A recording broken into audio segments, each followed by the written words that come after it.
There are three types of people in the workplace: citizens, loyalists, and warriors.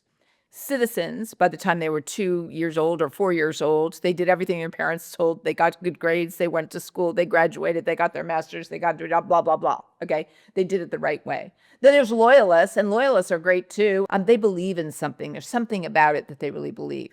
Really, they're passionate about the mission or about the idea or about a person that's leading it. When Google first started, all of these kids, they'd go and they'd stand on tables in libraries and take pictures of books, one page after the other, to collect the information, to put it in so you could search for something and find it, or making that car that would drive around so they could see signs, so we'd be able to use Google to search for direction. The passion that these people had, I think I've mentioned this before, it was employee number 8,463 who was the first person who said, I'm here for my resume. Up to that point, they were there to help, seriously help, democratize information. So that's a loyalist. And now let's talk about warriors. Warriors, a lot of founders are warriors. They're there because they choose to commit.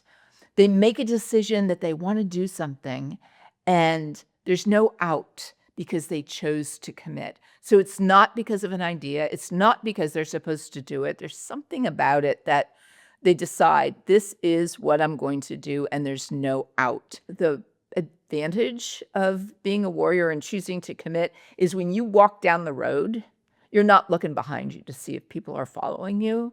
You know they are, because they feel about doing the right thing, the best thing, improving, whether you get a yes or a no. And true warriors, you choose to commit to always getting better. The choosing to commit is you're always going up. You can take rejection and then you learn from it. You can make a mistake, you apologize, and then you learn from it. There's no time to be self-indulgent. It's not that you don't feel bad. It's not that you're not sorry. It's not that you don't wish you could have done something different. There's no fetal ball under a pink comforter. Oh, me, I did the wrong thing. There's none of that. It's what do you do to go up and to the right? What could we have done differently? Why did this happen? How can we make sure it didn't happen again? What was our fault? What wasn't our fault? What are the politics that we can learn from? Because no's or yeses, but you have to take it and you have to go. You can't have any time to be insecure. You turn that insecurity into humility. And if you take responsibility for everything, everything's your fault, you are the one that's coming up with the ideas. You are the one that's gathering people together, but you're giving something to your team by helping them go forward, think proactively, even with bad news. That's a warrior.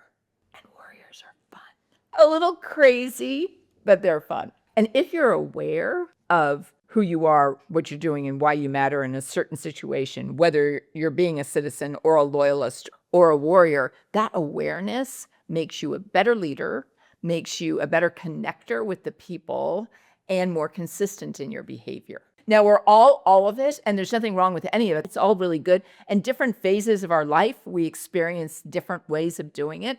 So being a citizen, being a loyalist, and being a warrior.